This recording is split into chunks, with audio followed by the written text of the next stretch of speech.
নবীজি নারীর যে অধিকার দিয়েছেন, এই পৃথিবীতে এত বড় অধিকার আর কেউ দেয় নাই। জোরে বলেন সুবহানাল্লাহ। আমার ভাইয়েরা শুনুন, কোন মানুষের যদি 3টা মেয়ে হয়, রাসূলুল্লাহ বলেছেন 3 মেয়ের পিতা যদি কেউ হয়, তাহলে ওই 3টা মেয়েকে যদি যত্ন করে, ভালোবাসে, মহব্বত করে, দ্বীন শিখায়, আদব শিখায়, আর তাদেরকে যদি সৎপাত্রস্থ করতে পারে, কিয়ামতের দিন আমি মুহাম্মদ সাল্লাল্লাহু আলাইহি সাল্লাম আর ওই 3 কন্যার পিতা বেহেশতে এক জায়গায় থাকবো। ছেলের ব্যাপারে কিন্তু কথা বলা হয় নাই, কথা বলা হয়েছে কাদের ব্যাপারে? মেয়েদের ব্যাপারে। মা বোনেরা, আমি বিশ্বাস করি আপনারা যদি জানতেন, পৃথিবীর মুসলিম মহিলারা যদি জানতেন ইসলাম তাকে কি অধিকার দিয়েছে, তাহলে সব রকমের নারী পক্ষ, নারী অধিকার আন্দোলন, এ হাবিজাবি আন্দোলনের বুকে লাঠি মেরে সব মেয়ে লোক রাস্তায় নেমে মিছিল করতে গভর্নমেন্টের বিরুদ্ধে, যে কোরআন আমাদের যে অধিকার দিয়েছে, রাসূল যে অধিকার দিয়েছে, সেই অধিকার ফিরিয়ে দাও।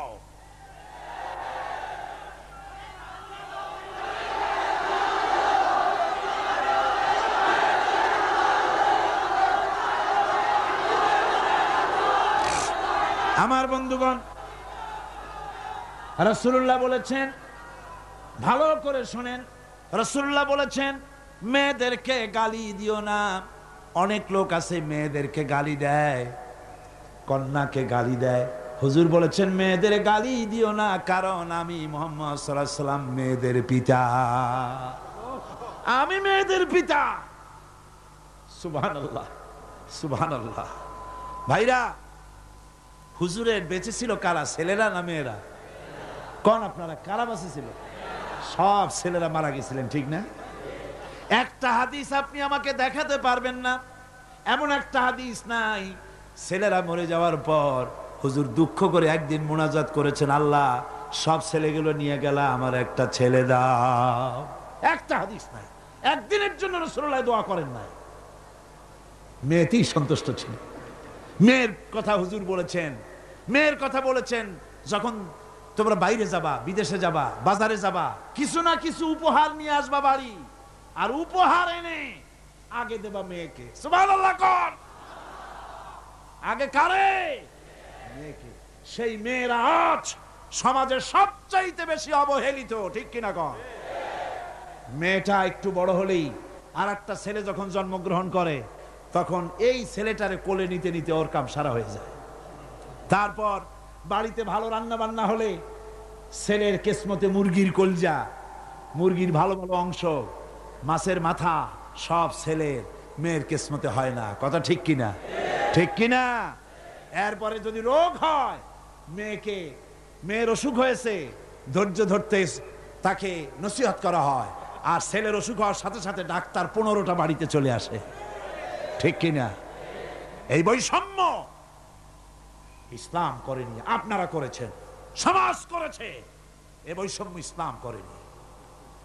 আমার বন্ধুগণ, মেয়েদের মর্যাদা কত বেশি, আল্লাহ রাসূল কত মর্যাদা দিয়েছেন নারীকে, মেয়েদেরকে কত মর্যাদা দিলেন। এই মেয়ে, তার কিসমতে বাড়িতে এই অবস্থা হলো। তারপরে যখন বড় হলো, বিবাহ দেওয়ার সময় বাপে করলো কি? বাপ বিবাহের সময় মেয়েকে একটা পালঙ্ক দিল, সোফা সেট দিল, কাপড় চোপড় দিল, সোনা দানা দিল, বাস বাসানির মতো একটা আসসালামু আলাইকুম দিয়ে দিল, যাও। জমির ভাগ দিল না, বাড়ির ভাগ দিল না, ব্যবসার ভাগ দিল না, জমি বাড়ি টাকা পয়সা সবকিছু ছেলেদের নামে লিখে দিল। মেয়েটাকে জনমের মতো ব্যবসার টাকা দিয়া, বাড়ি দিয়া বঞ্চিত করে দিল, ঠিক কিনা? ঠিক কিনা? এরপরে হাজী শাহ মক্কা শরীফ গেছে, মায়েরা ঠগাইছে, জন্মের ঠগাত। মক্কা শরীফ থেকে হজ করে আইসা 15 হাত লম্বা জামা একটা গায়ে দিয়ে আসছে। এরপরে মক্কা শরীফের জায়নামাজের উপরে সেজদা দিয়া মুনাজাত করে কয়, আল্লাহ আমি যেন দোজখে না যাই, আমারে বেহেশত দিও। ফেরেশতারা কয়, পাজি তুই মর আগে জন্মের বেহেশত করে খাওয়াই দেব। মেয়েরে ঠকাইছিস, বোনেরে ঠকাইছিস, ফুপুকে ঠকাইছিস, বেহেশত এত সোজা তোর মামু বাড়ি? মেয়েকে ঠকানো যাবে না। ছেলের যে অধিকার আছে মেয়েরও সে অধিকার আছে। এই অধিকারের কথা কোরআনে বলা আছে নাই? চিল্লায় বলেন নাই? আছে। মেয়ের অধিকার আদায় করেন, আপনার ধানি জমি থেকে তার অংশ দিন। মেয়েও আপনার নামাজ, রোজা, হজ, যাকাত, তাহাজ্জুদ কাজে লাগবে না যদি মেয়েকে ঠকান। ইসলাম নারীকে এই অধিকার দিয়েছে। এই মেয়ে কদিন পরে আরেকজনের বউ হয়ে গেল। বিবাহের সময় দেখেন অধিকার কার বেশি? সুবহানাল্লাহ কর। আমি বলি সারা পৃথিবী দিচ্ছেন, নারীর কোনো সম্মান নাই। যেই যুগে মেয়ে হয়েছে শোনা মাত্র গলাটা টিপে মেরে ফেলাই দিত। আল্লাহ কোরআন শরীফে বলছেন বিআইয়ি যামবিন কুতিলাত, কোন অপরাধে মেয়েগুলির মেরে ফেলতেছ? অপরাধটা করছি, এই মেয়ে মেরে ফেলতেছে। ওই যে হাদিস শরীফে একটা লোক গিয়ে কাঁদতেছিল মুসলমান হওয়ার পরও। হুজুর কয় কান্দো কেন? কই যে আমার গুনাহ কি মাফ হয়েছে? হুজুর বলেন হ্যাঁ মাফ হয়ে গেছে, কলেমা পড়ছো মাফ হয়ে গেছে। কয় যে হুজুর আমি তো মারাত্মক গুনাহ করছি। বলে কি? বলে আমার একটা মেয়ে, সেই মেয়েটাকে নিয়ে আমি, ঘটনা লম্বা, আমি সংক্ষেপে বলতেছি, মেয়েটাকে ফাঁকি দিয়া তারে আমি মারবো, বুঝতে দেই নাই আমার বউরে। বললাম চলো বেড়াইতে যাই। মেয়েটা আমার সাথে সাজায় দিয়েছে, তার মা বেড়াতে নিয়ে যাবো এইটা কথা মনে করে। মেয়েটা কদ্দূর যায়, আবার আব্বা আব্বা বলে আমার দিকে ফিরে আসে, আবার পিছনে থাকে, আবার আব্বা আব্বা বলে জড়ায় ধরে।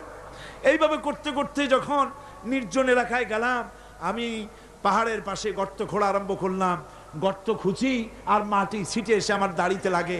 বাচ্চা মেয়েটা আমার কাছে এসে দাড়ি দিয়ে ধুল ঝাড়ায় দেয়। কয় আব্বা তোমার দাড়িতে ধুল লাগতেছে, তুমি এই কষ্ট করতেছো কেন? মেয়ে তো বোঝে না যে আমি তার জন্যই কবর খুঁজতেছি।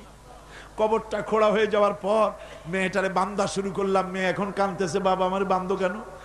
আমি তারে বাঁধা জোরে ওর মধ্যে নিক্ষেপ করে দিলাম।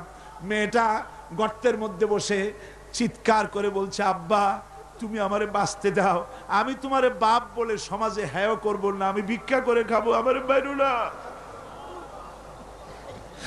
লোকটি বলছি ইয়া রাসূলুল্লাহ, আমার মনে দরদ আসলো না। আমি একটা পাথর উঁচু করে আমার মেয়ের বুক লক্ষ্য করে জোরে মেরে দিলাম। বুকটা ফেটে রক্ত ফিনকি দিয়ে উঠলো, আর মেয়ের বুক থেকে আওয়াজ বেরোলো আব্বা। আমার কানে যেন এখনো সেই আওয়াজ বাজে। হাদিস শরীফে এসেছে হুজুরের চোখের পানি দাড়ি ভিজে ভিজে জামার উপরে পড়তেছিল। হুজুর বললেন আহারে, মানুষেও পারে এইরকম কাম করতে।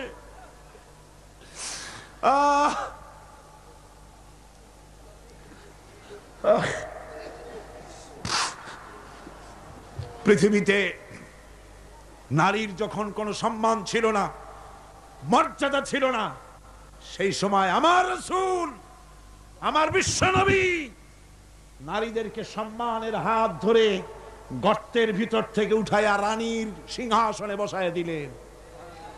সুবহানাল্লাহ, মায়ের মর্যাদা দিয়ে দিলেন।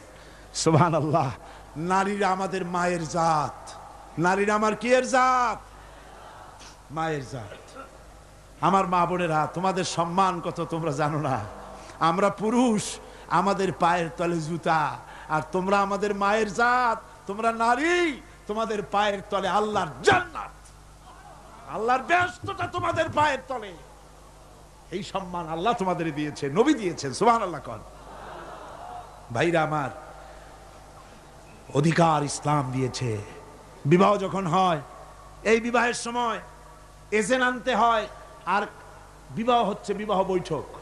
এজেন্ট আনার জন্য ওই যে কি জানি কয় ম্যারেজ রেজিস্ট্রার বা মৌলবি সাহেব, কার অনুমতি আগে নেয়? বলেন কার অনুমতি? তাহলে অধিকার ইসলাম পুরুষে দিল না মেয়ে লোকের দিল? আগে মেয়ে লোকের কাছে যাও, মেয়েটাকে জিজ্ঞেস করো সেই বিবাহে রাজি আছে কিনা। সুবহানাল্লাহ পড়ে, এই বিবাহে রাজি আছে কিনা জিজ্ঞেস করো, তার অধিকারই বেশি। এরপরে এই বিবাহে করার ব্যাপারে কত বৈষম্য। আজ বিবাহ করতে গেলে যৌতুকের প্রথা এসেছে। রাসূলুল্লাহ যৌতুক দিয়েছিলেন, ওটা যৌতুক না, ওটা উপহার, ওটা হাদিয়া। রাসূলুল্লাহ তোহফা দিয়েছিলেন। হুজুরের জামাই, সুবহানাল্লাহ, কি জামাই! এক জামাই তো জিন্নুর আইন, যাকে ফেরেশতারা পর্যন্ত লজ্জা করতো যারে দেখে, হযরত উসমান রাদিয়াল্লাহু তাআলা আনহু। আরেকজন হযরত আলী কাররামাল্লাহু ওয়াজহাহু। হযরত আলী, যার সম্পর্কে রাসূল পাক সাল্লাল্লাহু আলাইহি ওয়াসাল্লাম যাকে কত সম্মান দিয়েছেন, কত মর্যাদা দিয়েছেন, এই হলো হযরত আলী হুজুরের জামাই। আনা মাদিনাতুল ইলম ওয়া আলিয়ুম বাবুহা, আমি হলাম জ্ঞানের রাজ্য, আর আলী হলো সেই রাজ্যে প্রবেশের দরজা। সুবহানাল্লাহ। ভাইরা, এই হলো জামাই। আর মেয়ে খাতুনে জান্নাত, বিনতে রাসূল, বেহেশতের সমস্ত রমণীদের সরদারিনী মা ফাতিমাতুজ জাহরা রাদিয়াল্লাহু তাআলা আনহা। কি উপহার দিলেন বিয়েতে রাসূল! এই মেয়ে আর এই জামাই, উপহার হলো খেজুরের ছোবড়ার একটা তোশক, পানি উঠাবার জন্য একটা মশক, আর আটা পেশা একটা জাতা। এই হলো নবীর মেয়ে আর জামাইয়ের জন্য উপহার। আজ সমাজের ভেতরে যৌতুক সৃষ্টি হয়েছে। এই যৌতুক নিতেছে মুসলমানেরা, কন্যা পক্ষের কাছ থেকে দাবি করে যৌতুক আদায় করা হচ্ছে। ঠিক কিনা কর? যৌতুক দিতে হবে, যৌতুক দিতে হবে। কি দিবা? পাজেরো জিপ, লেটেস্ট মডেল, 10 লক্ষ টাকার ক্যাশ, গুলশানে অফিস, মঙ্গল গ্রহে বাড়ি। মানে মেয়ে জন্ম দিয়া বাপ এমন বিপদে পড়েছে যেন তওবা করা দরকার, আল্লাহ আমারে মাইয়ে দিও না। ঠিক কিনা কর? সমাজের অভিশাপ, হারাম। আপনি মেয়ে বিয়ে দেওয়ার সময়, ছেলে বিয়ে দেওয়ার সময় কন্যা পক্ষের কাছ থেকে ডিমান্ড করতে পারবেন না। যদি বর কন্যা পক্ষ ইচ্ছে করে কিছু দেয়, দেওয়া সুন্নত, নেওয়াও সুন্নত, কিন্তু দাবি করতে পারবেন না। দাবি করে যদি নেন, শুকরের মাংস খাওয়া কি?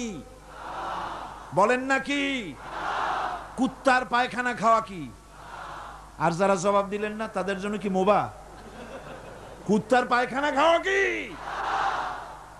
সুতরাং মেয়ে বিয়ে, ছেলে বিয়ে দেওয়ার সময় কন্যা পক্ষের কাছ থেকে যৌতুক আদায়ের নামে দাবি করে কোনো কিছু শুয়ারের মাংসের মতো, কুত্তার পায়খানার মতো এসব জিনিস আপনারা কি দাবি করে আদায় করবেন? আমি আজকে দেখতে চাই যে সব পিতারা মাহফিলে এসেছেন, ছেলের বিয়ে আজও দেন নাই, সেই সব পিতারা কোরআনের মাহফিলে হাত তুলে শপথ করেন কুত্তার পায়খানা খাবেন না, শুয়ারের মাংস খাবেন না। হাত উঁচু করেন। ওই ছেলেরা, তুমি বাপ হইছো কবে? হাত নামাও। ছেলেরা না, শুধু পিতারা, ছেলের বাপেরা হাত উঁচু করো, আমি দেখবো।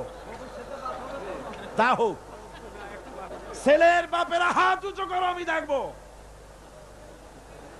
আলহামদুলিল্লাহ, হাত নামান, কোন আলহামদুলিল্লাহ, আরো জোরে কোন আলহামদুলিল্লাহ। এবার তোমরা যারা হাত উঠাতে গিয়ে বেকুব হইছো, এইবার তোমরা জওয়ানেরা, তরুণেরা, ছাত্ররা, যুবকেরা, তোমরাও তো বিবাহ করবা, যারা বিবাহ করো নাই। বিয়ে করার সময় তোমার এই চিন্তা করা দরকার, টেলিভিশন, গাড়ি, ক্যাশ, সবকিছুর চাইতে বেশি মূল্যবান তোমার স্ত্রী। ঠিক কিনা? ঠিক কিনা? সেই স্ত্রী হবে তোমার কাছে বেশি মূল্যবান। দাবি করে কিছু নিতে পারবা না। যদি শ্বশুর একটা ঘড়ি দেয়, চুমা খাইয়া হাতে লাগায় নিয়ে আসবা। যদি একজোড়া জুতা দেয়, 14 গোষ্ঠীর কপাল মনে করে নিয়ে আসবা। শেরওয়ানে দিল, আলহামদুলিল্লাহ বলে গায়ে দিয়ে নিয়ে আসবা। তোমার তো তৃপ্তি হওয়া উচিত। আমার শ্বশুর, আমার শাশুড়ি, তার 18 বছর, 20 বছর, 22 বছরের কলিজার নিংড়ানো স্নেহকে উজাড় করে দিয়ে তার কলিজার টুকরা মেয়েটাকেই তো দিয়ে দিয়েছে আমাকে। এর থেকে টেলিভিশন বেশি, রেডিও বেশি, গাড়ি বেশি, বাড়ি বেশি? বিবাহ করবা, মোহব্বত করে নিজের টাকা দিয়া, বাপের টাকা দিয়া, সোনা দিয়া, দানা দিয়া, কসমেটিক্স দিয়ে, সুন্দর সুন্দর শাড়ি দিয়ে সাজাইয়া, রানীর মর্যাদা দিয়ে বাড়িতে এনে সম্মানের সাথে রাখবে, জীবনে খোটা দিবা না। বলি বড় দুঃখে, এই জন্য বলি আমার দেশে একটা যৌতুকের ঘড়ির জন্য, একটা যৌতুকের রেডিওর জন্য, 100 টাকার জন্য আমার দেশে স্বামীরা স্ত্রীকে গলা টিপে হত্যা করেছে। এরা মানুষ না জানোয়ার। সুতরাং যুবকেরা, বীর চট্টলার, বীর মুজাহিদ, তরুণ যুবক, তোমরা যারা বিয়ে করনি, ওয়াদা করো যৌতুক ছাড়াই বিবাহ করবে। কারা হাত উঁচু করে দেখাও।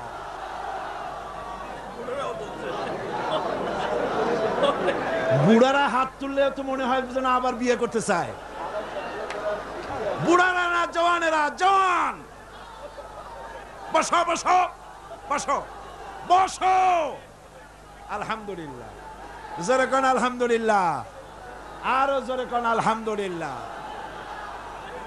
আমি তো দাঁড়াইতে বলি নাই, আমি তো দাঁড়াতে বলি নাই। ভাইরা দাঁড়ালেন কেন? বলছি দোয়া কবুলের রাত, দোয়া করিয়া যান। বসেন, কেউ দাঁড়িয়ে থাকেন না, সবাই বসেন। আর জোরে সরে একটুখানি দরুদ শরীফ পড়েন। সালাতুনিয়া রাসূলুল্লাহ আলাইকুম সালামুনিয়া হাবিবাল্লাহ আলাইকুম। মোহব্বত দিয়া কোন সালাতুনিয়া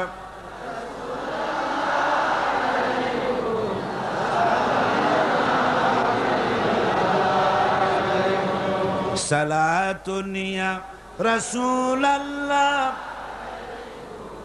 সালামুনিয়া হাবিবাল্লাহ আলাইকুম।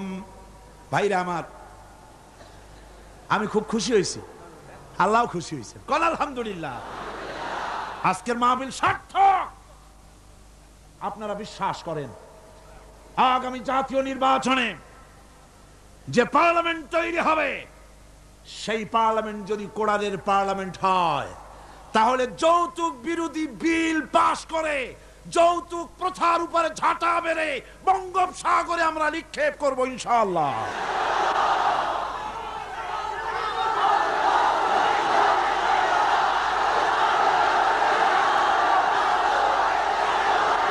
আমার কাছে, আমাদের কাছে অনেক সময়, থামুন, আমাদের কাছে অনেক সময় রিকশাওয়ালা, ঠেলাওয়ালা, কুলি, মজুর এসে দোয়া চায়, হুজুর একটু দোয়া করেন। কি দোয়া? 4-5টা মেয়ে বিয়ে দিতে পারি না। কেন? আমার কাছে ঘড়ি চায়, টেলিভিশন চায়। দুঃখে লজ্জায় অস্থির হয়ে যায়। আহারে, লোকটা ঠেলা গাড়ি চালায়, রিক্সা চালায়, ওর কাছে চায় টেলিভিশন আর ঘড়ি। ওটা কি মানুষ? কুত্তার চাইতেও নিকৃষ্ট। এই যৌতুক প্রথা যদি বন্ধ হয়ে যায়, জেনা কমে যাবে, বিবাহ সহজ হয়ে যাবে। ঠিক কিনা কন? বিবাহ সহজ হয়ে যাবে। ভাইরা আমার, এরপরে বিবাহ হয়ে গেল, স্বামী স্ত্রীর ভিতরে মহব্বত হতে হবে। একটা জিনিস মাঝখানে আমি বলে নেই, সেটা হলো এই শাশুড়ি আর পুত্রবধূর ঝগড়া, সাপে নেউলে অবস্থা, একটা চিরন্তন অবস্থা। অবশ্য এগুলি চিত্রগঙ্গে নাই, আছে। শাশুড়ি মনে করে ছেলে যখন বিয়ে করলো, হায় রে হায়, এত কষ্ট করে ছেলেটারে মানুষ করলাম, পুরা ছেলেটারে দখল করে ফেললো বউ। আমি শাশুড়িরা যারা আসছেন আজকের মাহফিলে, শাশুড়িদের উদ্দেশ্যে বলি, নিজের মেয়ের হাজারো অপরাধ সহ্য হয়, পুত্রবধূর এক চুল পরিমাণ অপরাধ আপনার সহ্য হয় না। এটা ঠিক নয়। আপনি পুত্রবধূকে নিজের মেয়ের মতো দেখুন, আর পুত্রবধূরা তারাও নিজের শাশুড়িকে মায়ের মতো দেখুন। আর মনে মনে ভাবুন, চিরকাল আপনি পুত্রবধূ থাকবেন না, আপনিও শাশুড়ি হবেন। আপনার শাশুড়িকে যদি মায়ের মতো যত্ন আপনি করেন, তাহলে আপনার পুত্রবধূর কাছ থেকে আপনিও মায়ের যত্ন পাবেন। আর এই ঝগড়া যদি থাকে, সংসার কিছুতেই ভালো থাকতে পারে না। গেল শাশুড়ি পুত্রবধূ। এবার স্বামী স্ত্রী। স্বামী স্ত্রীর ভিতরে মহব্বত আল্লাহর এক নিয়ামত, কোন আলহামদুলিল্লাহ। হযরত আয়েশা সিদ্দিকা রাদিয়াল্লাহু তাআলা আনহা বলেছেন, রাসূলুল্লাহর ঘরের ভিতরে কোনো দৌলত ছিল না, কিন্তু ঘরটা মহব্বত দিয়ে ভরা ছিল। আমি গ্লাসে পানি পান করে গ্লাসটা যখন রেখে দিতাম, যেখানে আমি ঠোঁট লাগাইয়া পান করতাম, আমার নবী গ্লাসের সেই জায়গায় পা মুখ লাগাইয়া পানি পান করতেন। আমার দেশে বহুত স্বামী আছে, স্ত্রী বিয়ে করছে তো মনে করে যে আমি তো নওয়াবজাদা নসরুল্লাহ খান, আর বউ সারাদিন তুমি কাজ করবে। কেন সারাদিন বউ কাজ করবে? আপনি একটু কাপড়টা ধুইতে পারেন না? আপনি একটু তার থালাবালিটা ধোয়ার ব্যাপারে একটু সাহায্য করতে পারেন না? আপনি একটু তরকারি কোটার ব্যাপারে যেটা আপনি পারেন একটু সাহায্য করতে পারেন না? ঘরটা একটু আপনি গুছাইতে পারেন না? আপনি কোন বড় লাটের বড় লাট? এবার শুনুন রাসূলুল্লাহর আচরণ। হযরত আয়েশা বলেছেন, আল্লাহর নবী দিনের কাজ করে যখন ঘরে ক্লান্ত শ্রান্ত হয়ে ফিরেছেন, এসে দেখেছেন আমার রান্না তখনও শেষ হয় নাই। নবীজি ক্ষুধার্ত ছিলেন, ক্লান্ত ছিলেন, আমার রান্না তখনও হয় নাই দেখে নবীজির চক্ষু লাল হয় নাই, ভুরু কুঞ্চিত করেন নাই, বিরক্তির ভাব দেখান নাই, ভর্ৎসনা করেন নাই, বরং আমার পাশে বসে তরকারি কুটে অথবা রুটি সেকে আমাকে সাহায্য করেছে। এই ছিল আমার রাসূল। নারীদের প্রতি সহনশীল হও, নারীদেরকে সম্মান করো। চট্টগ্রামের তরুণ যুবকদের বলি, কলেজ বিশ্ববিদ্যালয় হাই স্কুল মেয়েদের যখন ছুটি হয়, নির্লজ্জের মতো কলেজের গেটে মহিলা স্কুলের সামনে দাঁড়ায় থাকো কেন? ঠিক কিনা কর? তোমাদের জ্বালায় মেয়েরা নিরাপদে হাঁটতে পারে না। তুমি মেয়ের লোককে যখন দেখো, পরের একটা মেয়ে, তুমি ভাবতে পারো না এটা আমার মা, এটা আমার বোন? এইরকম চোখে দেখো। নারীকে সম্মান করো। মহিলা স্কুল মহিলা কলেজের সামনে ভিড় করো না, তাদের সহজে যাতায়াত করতে দাও। এটাই ইসলাম বলে। বউকে সাহায্য করো, স্ত্রীকে সম্মান করো, মর্যাদা দাও, সমান অধিকার। তবে এক জায়গায় স্বামীর অধিকার একটু বেশি। সেটা কোথায়? তিরমিজি শরীফের হাদিসে এসেছে,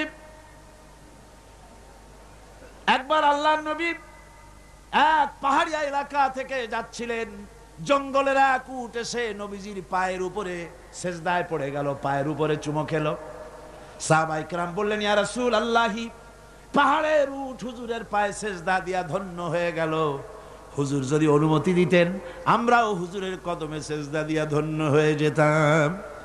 নবীজি বলেন, মানুষ মানুষকে সেজদা করা হারাম। আমি যদি মানুষকে সেজদা করার জন্য যদি পারমিশন দিতাম, তাহলে দুনিয়ার সমস্ত স্ত্রীদেরকে বলতাম তারা যেন তার স্বামীরে সেজদা দেয়। স্বামীর মর্যাদা এখানে বেশি। রাসূলুল্লাহ আরো বলেছেন, কোন স্ত্রীর মউত হয় যদি এমন অবস্থায় যে তার স্বামী তার প্রতি খুশি ছিলেন, আল্লাহ রাসূল বলেছেন মেয়ে লোকটি সোজা আল্লাহর জান্নাতে চলে যাবে। স্বামীর মর্যাদা এখানে বেশি। স্বামীকে লক্ষ্য রাখতে হবে, উভয়ের অধিকারের প্রতি যত্নশীল হতে হবে। এরপরে যখন সে মা হয়ে গেল, আমার বন্ধুগণ, নারী যখন মা হয়ে গেল, মর্যাদা তখন তার এত বেড়ে গেল। রাসূলের কাছে প্রশ্ন হলো, হুজুর খেদমত করব কার? হুজুর বলেন, তোমার মায়ের, তারপরে কার? তোমার মায়ের, তারপরে কার? তোমার মায়ের, তারপরে কার? তোমার পিতার। পিতার চাইতে মায়ের মর্যাদা কয় গুণ হলো? 3 গুণ হয়ে গেল। রাসূলুল্লাহ 3 গুণ বাড়ায় দিলেন। সুতরাং আমি বলি আপনাদেরকে, মা আপনার বড় পীর, বাপ আপনার বড় পীর, কোনোদিন ভুলে যাবেন না। কথাটা বারবার বলি আমি, যত জায়গায় মাহফিলে যাই, আমি ওলামারা সবাই বলেন, আমিও বলি, সব জায়গায় মানুষকে স্মরণ করায় দেই, আপনার কাছে আপনার মা বাপের চাইতে বড় পীর আর নাই। কারণ পীর সাহেবের দোয়া যতই আপনি ওলিয়ে কামেল বলেন, যতই হুজুর কেবলা বলেন, তার দোয়া কবুল আপনার জন্য হতেও পারে, নাও হতে পারে, 50-50। কথা ঠিক কিনা কন? কিন্তু রাসূলুল্লাহ গ্যারান্টি দিয়েছেন 3 জনের দোয়া অবশ্যই কবুল হয়ে যাবে। তার ভিতরে একজন হলো মাজলুম, যদি দোয়া করে কবুল হবে। একজন হলো মুসাফির, দোয়া কবুল হবে। আর একজন হলো মা বাপ, যদি দোয়া করে আল্লাহর দরবারে, আল্লাহ রাব্বুল আলামিন অবশ্যই দোয়া মঞ্জুর করে নেবেন। মা বাপের কাছে দোয়া চাও। ভাইরা, মনে কিছু করবেন না। আপনি আপনার হুজুর কেবলারে দাওয়াত করিয়া বিরিয়ানি খাওয়াবেন, খুশি করতে পারবেন না, যেহেতু এর আগে উনি আর এক জায়গা দিয়া 4-5 পদের বিরিয়ানি খাইয়ে আসছে। আপনি হুজুরে 5,000 টাকা দিয়ে খুশি করতে পারবেন না, যেহেতু হুজুর আর এক বড় লোকের কাছ থেকে 50,000 টাকা হাদিয়া পাইছে। আপনি একটা শাল দিয়া হুজুরকে খুশি করতে পারবেন না, যেহেতু অনেক দামি শাল হুজুরকে আর একজনে হাদিয়া দিয়েছে, ঠিক কিনা?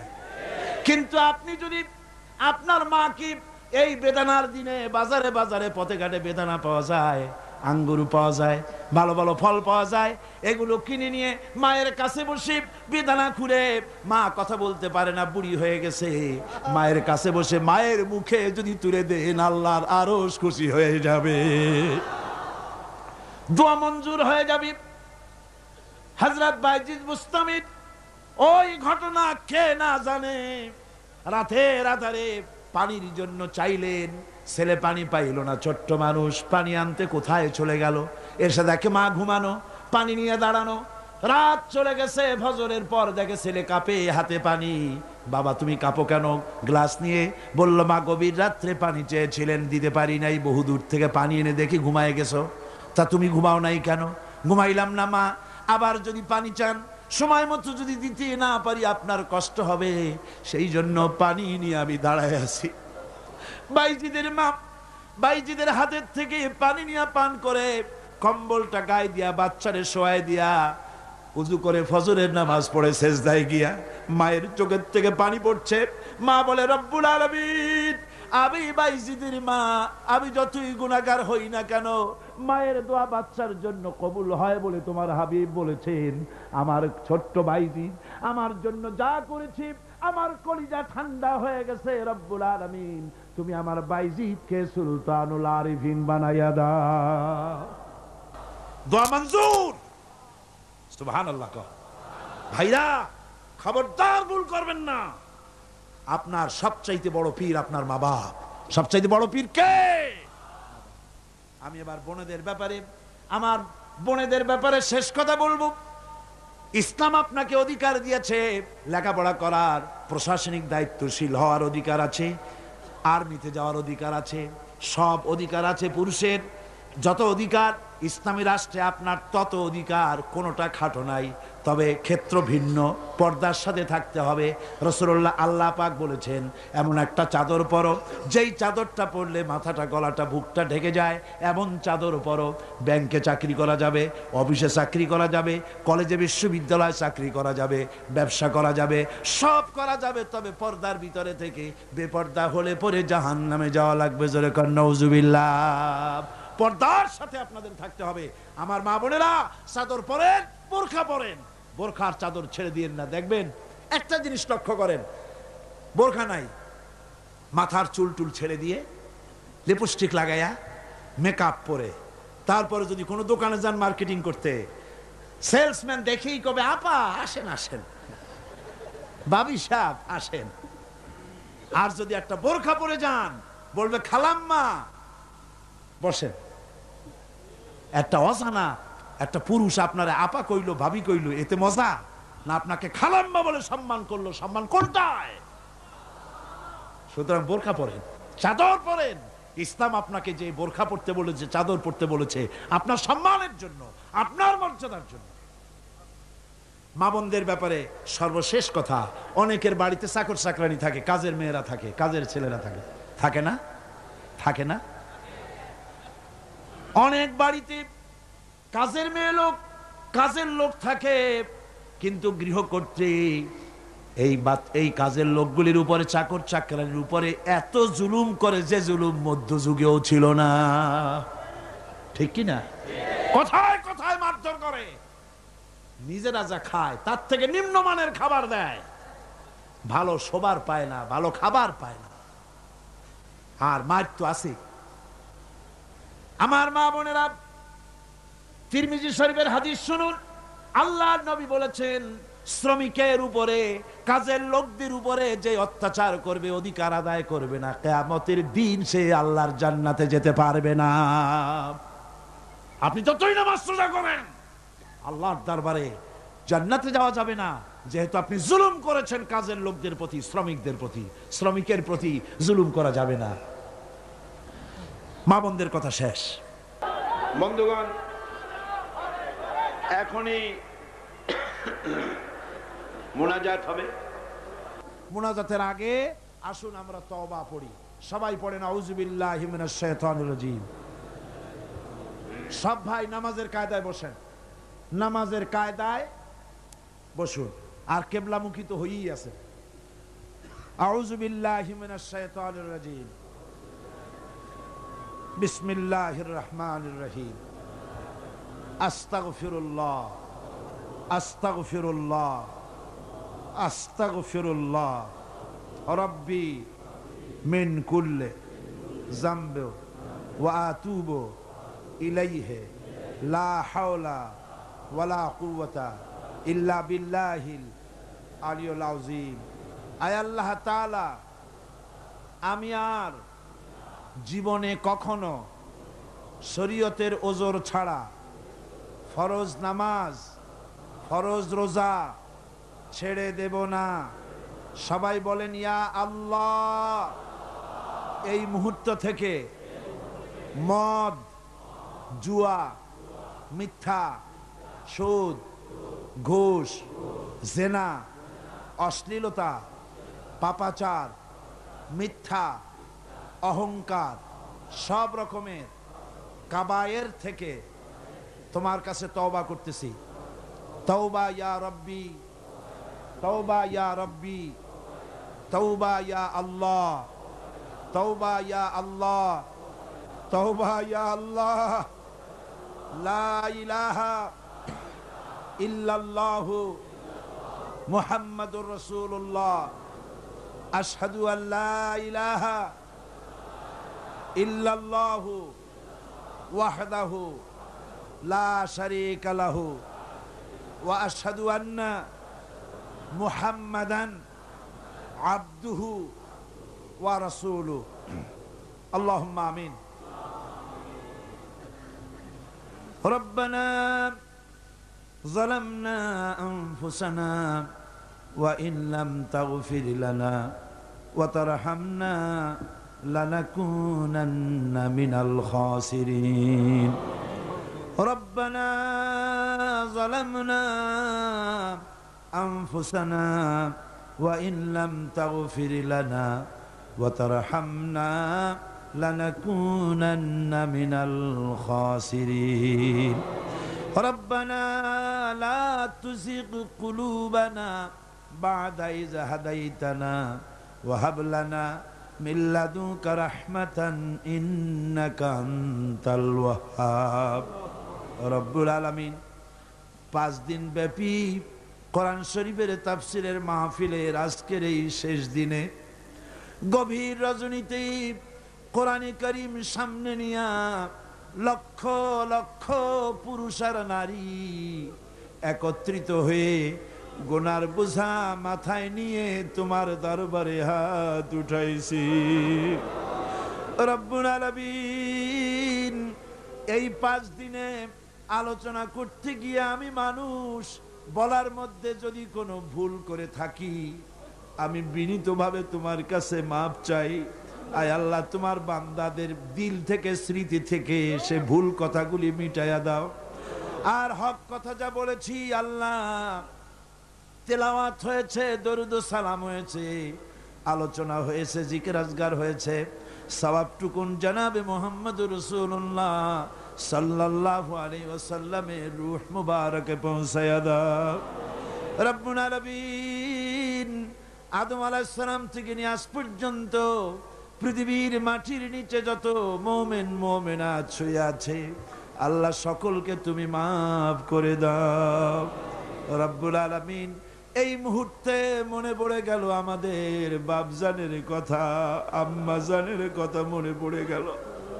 রব্বুল আলামিন, আমরা আমাদের জনম দুঃখিনী মা যাদের হারায়া গেছে আল্লাহ,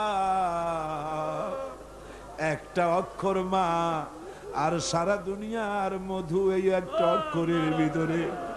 ওই মা যার বিদায় হয়ে গেছে আল্লাহ, কবরটার বেহেশতের বাগান বানাইয়া দাও।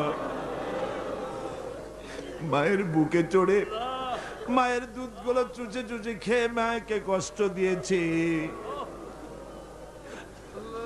পৌষ মাসে মাঘ মাসে প্রস্রাব করে দিয়েছি। ভিজা জায়গায় মা নিজে শুয়ে কলিজার টুকরা সন্তানটাকে বুকের উপরে নিয়ে সারাটা রাত কাটাইয়া দিয়েছে। নিজে না খায়া ছেলের মুখে খাবার দিয়েছে। কান্না শুনলে পরে হাজারো কাজ ফালাইয়া রাখা বাচ্চাকে কোলে নিয়ে শত চুমা দিয়া কান্না মুখে হাসি ফুটাইল যে মা। আল্লাহ, ওই মা যার বিদায় হয়ে গেছে আল্লাহ, কবরটারে বেহেশত বানাইয়া দাও। এবার সকলে আকাশের দিকে দুটি হাত উঁচু করে দেন, আল্লাহরে ডাকেন, আল্লাহরে ডাকেন, কান্দেন ভাইরা, কান্দেন। আর কানবেন কবে? আজই তো কান্দার দিন। দুটি হাত আকাশের দিকে তুলে বলেন, ইয়া আল্লাহ, আমাদের স্ত্রীদেরকে হেদায়েত করে দাও, তাদের পর্দানশীনা বানাও, তাদেরকে মুত্তাকি বানাও। আল্লাহ, তাদের উপরে রহমত করো, তাদের রোগ ব্যাধি ভালো করো। আল্লাহ, আমাদের ছেলে মেয়ে যা দান করেছো সবগুলিকে দিনদার বানাও, নামাজি বানাও। আমাদের ছেলেমেয়েগুলিকে নামাজি বানাও, নামাজি বানাও। আমাদের ছেলেমেয়ের নামাজ দেখা, তাদের দিনদারি দেখে আমাদের চক্ষু যেন ঠান্ডা হয়। আল্লাহ, এইরকম ছেলে তোমার কাছে চাই। আল্লাহ, আল্লাহ, আজকের দোয়া ফিরাইয়া দিও না বাবু। আমরা এই বিশ্বাস নিয়ে হাত নামাচ্ছি, যা বলছি সব তুমি কবুল করেছো। রব্বানা তাকাব্বাল মিন্না ইন্নাকা আনতাস সামিউল আলিম ওয়া তুব আলাইনা ইন্নাকা আনতাত তাওয়াবুর রহিম। সুবহানা রাব্বিকা রাব্বিল ইজ্জাতি আম্মা ইয়াসিফুন ওয়া সালামুন আলাল মুরসালিন আলহামদুলিল্লাহি রাব্বিল আলামিন। ওয়াজআল আখিরা কালিমাতিনা ইনদাল মাউত লা ইলাহা ইল্লাল্লাহু মুহাম্মাদুর রাসূলুল্লাহ।